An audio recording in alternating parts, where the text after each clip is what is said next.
In this video, I'm going to show you how to wire transfer to Robinhood account. So the first thing you want to do is, of course, open up your Robinhood app, and then at the very bottom right, you want to click on that profile icon. So you want to click on that to see your profile, and then at the very bottom, you'll see this button which says transfer.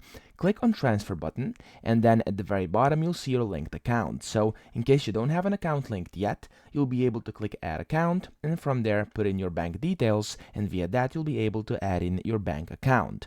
Now, after you've done that, after you've added it, at the very top of your screen, you'll see it says transfers, and you can click on transfer money, and from there, you'll be able to put in how much you would like to transfer, and then you want to choose the account you're transferring from. So this is going to be your bank account. Simply click on here and then select your bank account you have linked, and then this will automatically fill up. Usually it's going to be your brokerage account, and after that you can simply click this review button over here, which will become lighten up, and once you click review, then confirm the transfer, for example of $100 or however much you put.